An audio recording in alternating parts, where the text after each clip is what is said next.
Okay, మొత్తానికి అయితే ఇప్పుడు రేపు పార్లమెంట్ అదే సమావేశాల్లో మొత్తం మాట్లాడాలని చెప్పని షర్మిల గారు వార్నింగ్ ఇచ్చారు. అయితే బీజేపీకి లేఖ రాశారు కదా ఒక గంట క్రితం లేఖ రాశారు. బీజేపీకి వార్నింగ్ ఇచ్చారు. అవును, మరి ఇప్పుడు జగన్మోహన్ రెడ్డి గారు పోయి మరి వారు ఏం చేసి వస్తారో చూడాలి. సరే, ఇది ఒక అంశము. ఒకవేళ ఎప్పట్లాగే లెటర్ పవన్ కళ్యాణ్ గారు అంటే అంతకుముందు కూడా ఏదో కేసీఆర్ గారికి లెటర్ రాస్తే అనేది రిప్లై ఇవ్వలేదని చెప్పని ఏదో షూ ఏదో పార్సిల్ చేసినట్లు ఉంది. షూ లేదో కానీ పార్సిల్ చేసినట్టు. మరి ఆ పార్సిల్ తీసుకు ఇచ్చుంటారంటారా ముఖ్యమంత్రి గారికి? ఎవరు కదా, సెక్యూరిటీ దగ్గర ఇస్తారు, ఆపేస్తారు. కొరియర్ చేసినట్లు ఉంది. కొరియర్ సర్వీస్ పాపం ఇవ్వాలిగా. ఎవరా అంటే సెక్యూరిటీ వింగ్ రిసీవ్ చేసుకుంటే ఇస్తారు అంతేనండి. సెక్యూరిటీ దగ్గర అయిపోతుంది. సరే, ఏదైనా కానీ కొన్ని రాజకీయాల్లో విచిత్రంగా ఉంటాయి. సరే, ఇప్పుడు పవన్ కళ్యాణ్ గారు వెళ్ళిపోతున్నారు 2-3 రోజుల్లో. వారు ఢిల్లీ పర్యటన ఉంటుంది. మరి వారు వెళ్ళి మీరు ఇందాక అజిత్ గారు మీరు చెప్పినట్లు సీట్లు ఫైనల్ చేసుకొని వస్తారంటున్నారు. సీట్ల విషయంలో కన్ఫ్యూజన్ ఉన్నట్లుంది కదా. బీజేపీయే ఇప్పుడు కొత్తగా ఒక నానుడి, ఎందుకు 25 సీట్లు మనయే కదా, అక్కడ వైసీపీ, టీడీపీ, జనసేన ముగ్గురు మనవాళ్లే కదా, మనం ఎందుకు మరలా వాళ్ళతో కంటెస్ట్ చేయటం, అక్కడ కంటెస్ట్ చేసి కొంతమందికి దగ్గర అవ్వటం, కొంతమందికి దూరం అవటం అనేటువంటి ఆలోచన భావంతో కూడా ఉన్నట్లున్నారు కదా వాళ్ళు కూడా. అంటే మనం దాని విషయంలో దూరంగా ఉందాం, మిగిలిన వాటి మీద కాన్సన్ట్రేషన్ చేద్దాం అన్నట్టు ఉన్నారు కదా వంశీ గారు. అంటే ఒకవేళ బీజేపీ కనుక ఆలోచనలో ఉంటే ముందు సంతోషించేది టీడీపీ జనసేన కూటమి వంశీ గారు. ఎందుకంటే ఇప్పటికే టీడీపీ జనసేన కూటమికి సంబంధించి ముందు ఇంటర్నల్గా వాళ్ళ సీట్ షేరింగ్ ఒకటి, ఆ తర్వాత బయట నుంచి కూడా వరుసగా అధికార పార్టీ నుంచి క్యూలు కడుతున్న సిట్టింగ్ ఎమ్మెల్యేలు, అంటే సిట్టింగులకి కాదు, ముందు మా ఫస్ట్ మొదటి నుంచి పార్టీని అంటిపెట్టుకొని ఉన్న వాళ్ళకే ప్రాధాన్యత అని చెప్పినప్పటికీ అటు నుంచి వస్తున్న సిట్టింగ్ ఎమ్మెల్యేల క్యూలు, వలస నేతల క్యూలు, ఇన్నిటి నేపథ్యంలో మళ్ళీ బీజేపీతో పొత్తు పెట్టుకొని బీజేపీకి కొన్ని సీట్ల షేరింగ్ అని అనేది వాళ్ళకి నిజంగానే తలనొప్పి. దాంతోపాటు ఈరోజు ఆంధ్రప్రదేశ్లో ముఖ్యంగా బీజేపీ గత 10 సంవత్సరాల నుంచి కూడా ఆంధ్రప్రదేశ్ పట్ల బీజేపీ అవలంబిస్తున్న వైఖరి పట్ల కొంత ఆంధ్ర ప్రజల్లో అసంతృప్తి ఉంది. ఆంధ్ర ప్రజల్లోనే కాదు, స్వయంగా టీడీపీ అధినేత చంద్రబాబు నాయుడు గారు ప్రభుత్వంలో పార్ట్గా ఉండి కూడా ఆయన బయటకు వచ్చి పోరాడాల్సిన పరిస్థితి, ఆ రోజు ముఖ్యమంత్రిగా ఉండి కేంద్రంలో అధికారంలో ఉండి కూడా వాళ్ళు పోరాడాల్సిన పరిస్థితి, అదంతా కూడా ఇంకా కంటిన్యూ అవుతున్న నేపథ్యంలో బీజేపీతో పొత్తు అనేది ఒక రకంగా వీళ్ళకి పెద్ద లాభం కలిగించే అంశం కాదు. కానీ బీజేపీ దక్షిణాదిన ఈరోజు ఎందుకంటే కర్ణాటక, తెలంగాణలో అధికారం కోల్పోయిన నేపథ్యంలో రేపు టీడీపీ జనసేన అధికారంలోకి వస్తే ఆ కూటమిలో బీజేపీ భాగస్వామిగా ఉన్నప్పుడు దక్షిణాది రాష్ట్రాల్లో ఆంధ్రప్రదేశ్లో ఎన్డీఏ అధికారంలో ఉంది అని అనేది వాళ్ళు చూపించుకోవచ్చు వంశీ గారు. అంటే టెక్నికల్ గా ఎన్డీఏ అధికారంలో ఉంది అని అనేది వాళ్ళు చూపించుకోవచ్చు. గతంలో అమిత్ సభలో కూడా మనం చూసాం కదా, ఎన్డీఏ అధికారంలోకి రావాలి అని చెప్పి ఆయన చెప్పడము.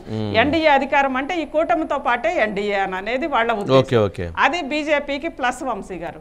కానీ ఈ రోజు అంటే ఒకవేళ బీజేపీ మొత్తం మావే అని అనుకున్నా వాళ్ళకి ఎన్డీఏ అధికారంలోకి రావడం ఒకటి, ఆంధ్రప్రదేశ్ నుంచి కూడా 2-3 ఎంపీ సీట్లు ఖచ్చితంగా వాళ్ళకి రావాలి అని అనేది వాళ్ళ ఉద్దేశం వంశీ గారు. ఎందుకంటే రేపు రాబోయే రోజుల్లో ఒకవేళ మళ్ళీ బీజేపీ అధికారంలోకి వచ్చినా ఈసారి అంటే ఈ ఎలక్షన్స్లో 2019 లోక్సభ ఎలక్షన్లో వచ్చినంత తేలిగ్గా అన్ని సీట్లతోటి అఖండ మెజారిటీతో ఎవరి మద్దతు అవసరం లేకుండా బీజేపీ వస్తుందన్న గ్యారంటీ లేదు. మీరు మన రామ మందిరం తర్వాత ఓట్లు మొత్తం అక్షంతల్లో వచ్చినట్టు వచ్చేసినాయి అని చెప్పి అందరూ అనుకుంటుంటే మీరు వంశీ గారు అంటే నార్త్ సైడ్ ఉండొచ్చు కానీ దక్షిణాదిలో రాముడు అంటే భక్తి ఉంటుంది వంశీ గారు, అందరికి ఉంటుంది. కానీ భక్తిని రాజకీయాలని వేరు చేసి చూడగలిగే అసలు బీజేపీని ఎదిరించి నిలబడేటువంటి వెనకమాల దాన్ని ఏమంటాము వెనుపోసున్న వాళ్ళు ఎవరిని కనపడుతున్నారు? ఎవరు లేరు కదా, నాయకులు కనపడకపోవచ్చు వంశీ గారు. మనం తెలంగాణలో చూసి అంటే ఎవరికి ఓటేసినా అదే కదా, అట్నుంచి ఇటేసినా ఇట్నుంచి అటేసినా అట్నుంచి ఇటేసినా ఇట్నుంచి అటేసినా అదే కదా. అంటే అటువంటి పరిస్థితి అంటే రాజకీయాల్లో యుద్ధం చేసే తత్వం తగ్గిపోయింది. యుద్ధం చేసేటువంటి వాళ్ళని ఉంచట్లేదు కదండి, వాళ్ళందరినీ ఏదో రకమైనటువంటి భయభ్రాంతులకు గురి చేసేటువంటి పరిస్థితులు కొనసాగుతున్నాయి కదా. అందుకని అంటుంది అంటే జనరల్గా రామ మందిర్ తర్వాత బీజేపీకి చాలా పాజిటివ్ వైబ్రేషన్ క్రియేట్ అయింది అనేది బాగా నడుస్తున్నటువంటి అంశం కదా.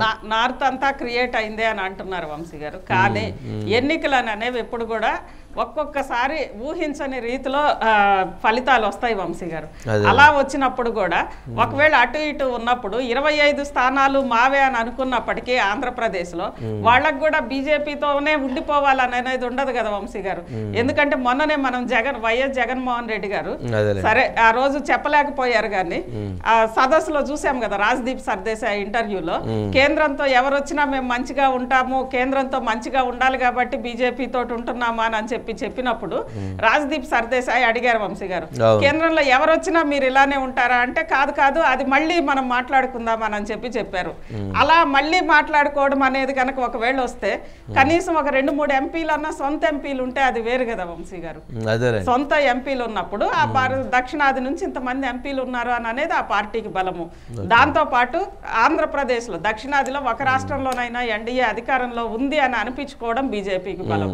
ఈ 2 అంశాల కోసం ఖచ్చితంగా బీజేపీ ఇటు టీడీపీ జనసేన తోటి పొత్తు కుదుర్చుకోవాలి అని అనుకుంటది వంశీ గారు. అది బీజేపీ వైపు నుంచి పొత్తుకి వాళ్ళు కోరుకునే కారణం.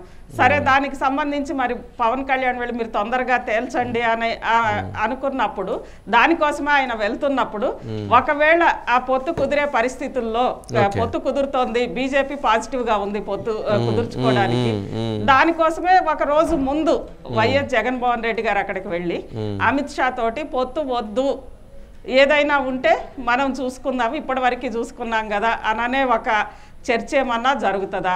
అదేవిధంగా మనం ఇంతకు ముందు అనుకున్నట్లుగా షర్మిల వ్యవహారం ఒకటి, వివేక కేసు ఒకటి, ఇవన్నీ కూడా ఉన్నాయి. వీటికి సంబంధించా లేదంటే ఎప్పటికీ స్టేట్మెంట్ ఉంది కదా, కేసులు కూడా ఉండే కదా సుప్రీంకోర్టులో హైకోర్టులో, ఆ కేసులన్నింటినీ కూడా కొట్టేమని కూడా అడగవచ్చు కదా. కొట్టేమని అంటే కోర్టులో అడగాలనుకోండి. అవును, సరేలేండి మీరు చెప్పినట్టుగా మరి చూద్దాం మరి ఏం జరిగిద్దో.